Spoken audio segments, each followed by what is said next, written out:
देख रहे हैं तेजस भारत। 2027 के उत्तर प्रदेश विधानसभा चुनाव में भले ही अभी समय बाकी हो, लेकिन सियासी विसात अभी से बिछने शुरू हो चुकी हैं।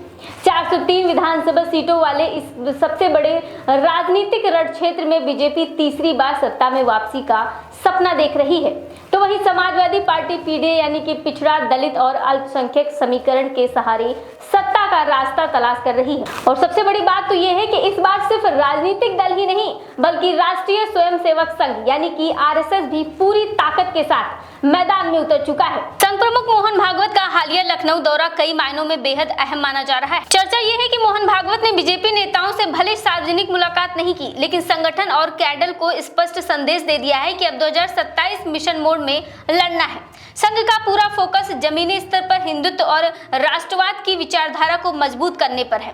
सूत्रों की माने तो आरएसएस ने अपने कार्यकर्ताओं को साफ कहा है कि विपक्ष द्वारा खड़े किए गए जातीय समीकरणों का जवाब सामाजिक समरसता और वैचारिक गोलबंदी से देना होगा। आपको बता दें कि इस चुनाव की सबसे बड़ी लड़ाई हिंदुत्व बनाम पीडीए की मानी जा रही है। अखिलेश यादव का पीडीए फार्मूला यानी कि पिछड़ा, दलित और अल्पसंख्यक 2024 लोकसभा चुनाव में काफी असरदार साबित हुआ था।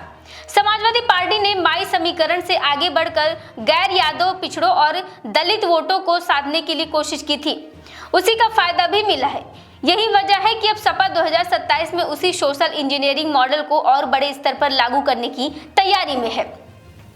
लेकिन बीजेपी और संघ भी इस खतरे को अच्छी तरह समझते हैं। इसीलिए आरएसएस अब सिर्फ वैचारिक संगठन नहीं, बल्कि चुनावी जमीन पर सक्रिय राजनीतिकार की भूमिका में दिखाई दे रहा है।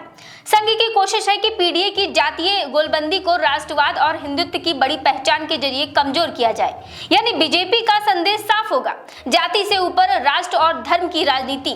अब सवाल उठता है कि आखिर बीजेपी किन मुद्दों के सहारे 2027 में जीत की हैट्रिक लगाने का सपना देख रही है। सबसे बड़ा मुद्दा कानून व्यवस्था। योगी आदित्यनाथ सरकार लगातार दावा करती है कि माफिया राज खत्म हुआ, अपराधियों पर बुलडोजर चला, महिलाओं की सुरक्षा बेहतर हुई और यूपी की पहचान बदल गई। बीजेपी इसे अपनी सबसे बड़ी उपलब्धि के तौर पर पेश करेगी। खासकर शहरों और मध्यवर्गीय वोटर के बीच ये नैरेटिव अभी भी मजबूत माना जा रहा है। दूसरा और सबसे भावात्मक मुद्दा, अयोध्या में राम मंदिर। बीजेपी अच्छी तरह जानती है कि राम मंदिर सिर्फ धार्मिक नहीं, बल्कि राजनीतिक और भावात्मक मुद्दा भी है। अयोध्या, काशी विश्वनाथ कॉरिडोर, मथुरा वृंदावन विकास और सनातन से जुड़े आयोजक बीजेपी के कोर वोट बैंक में माने जाते हैं। पार्टी 2027 में हिंदुत्व की उसी लहर को फिर से मजबूत करने की कोशिश करेगी, जिसने 2017 और 2022 में बड़ी जीत दिलाई थी। तीसरा बड़ा फैक्टर, लाभार्थी वर्ग। मुफ्त राशन, उज्ज्वला योजना, प्रधानमंत्री आवास, किसान सम्मान निधि जैसी योजनाओं ने बीजेपी के लिए एक ऐसा साइलेंट वोट बैंक तैयार कर दिया है जो जातीय सीमाओं से ऊपर उठकर वोट करता है। बीजेपी का भरोसा इसी वर्ग पर सबसे ज्यादा है। पार्टी का मानना है कि गरीब, महिला और लाभार्थी वोटर आज भी उनके साथ मजबूती से खड़ा। वही चौथा मुद्दा होगा डबल इंजन सरकार की। बीजेपी ये नैरेटिव बनाएगी कि केंद्र और राज्य में एक ही पार्टी की सरकार होने से विकास कार्य तेजी से होंगे और योजनाओं का फायदा सीधे जनता तक पहुंचता है। इंफ्रास्ट्रक्चर, एक्सप्रेसवे, एयरपोर्ट और निवेश को चुनावी हथियार बनाया जा रहा है। लेकिन तस्वीर का दूसरा पहलू भी है और वही बीजेपी के लिए सबसे बड़ी चुनौती बन सकता है। युवाओं में बढ़ती नाराजगी बीजेपी के लिए खतरे की घंटी है। पिछले कुछ वर्षों में भर्ती परीक्षाओं के लेकर पेपर लीक, भर्तियों में देरी और रोजगार की कमी जैसे मुद्दों ने युवाओं का गुस्सा बढ़ाया है। विपक्ष लगातार ये सवाल उठा रहा है कि आखिर डिग्रीधारी युवा नौकरी के लिए सड़कों पर क्यों हैं। संविदा और आउटसोर्सिंग नौकरियों को लेकर भी असंतोष बढ़ता जा रहा है। अगर बीजेपी इस गुस्से को शांत नहीं कर पाई तो चुनाव नुकसान हो सकता है। आपको बता दें कि बीजेपी की दूसरी और सबसे बड़ी चुनौती एंटी इनकम्बेंसी है। लंबे समय तक सत्ता में रहने के बाद विधायक और मंत्रियों के खिलाफ स्थानीय नाराजगी बढ़ना स्वाभाविक माना जाता है।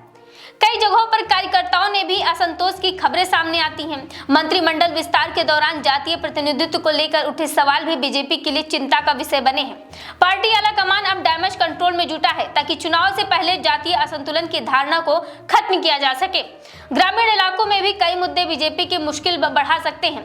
आवारा पशुओं की समस्याएं आज भी किसानों के लिए सिरदर्द बनी है। किसान रात रात भर खेतों की रखवाली करने को मजबूर है। गन्ना भुगतान में देरी, खाद और बीज की बढ़ती कीमतें भी ग्रामीण वोटरों में नाराजगी पैदा कर रही है। यही वो मुद्दे हैं जिन पर विपक्ष बीजेपी को घेरने की रणनीति बना रहा है। यानी कुल मिलाकर 2027 का चुनाव सिर्फ सीटों की लड़ाई नहीं है, बल्कि दो अलग अलग राजनीतिक मॉडलों की सीधे टक्कर होगी। एक तरफ बीजेपी का हिंदुत्व, राष्ट्रवाद और लाभार्थी मॉडल, तो दूसरी तरफ अखिलेश यादव का पीडीए समीकरण और सामाजिक न्याय की राजनीति। अब सबसे बड़ा सवाल यही है कि क्या संघ और बीजेपी की रणनीति एक बार फिर यूपी में कमाल करेगी? क्या योगी आदित्यनाथ जीत की हैट्रिक लगाकर इतिहास रचा पाएंगे या फिर पीडीए का नया समीकरण बीजेपी के विजय रथ को रोक देगा? फिलहाल सियासी शतरंज की विसात बीत चुकी है, मोहरे सज चुके हैं। 2027 का महासंग्राम अब धीरे धीरे अपने सबसे दिलचस्प दौर की ओर बढ़ रहा है। फिलहाल आपकी इस रिपोर्ट पर क्या राय है, हमें कमेंट बॉक्स में जरूर बताएं।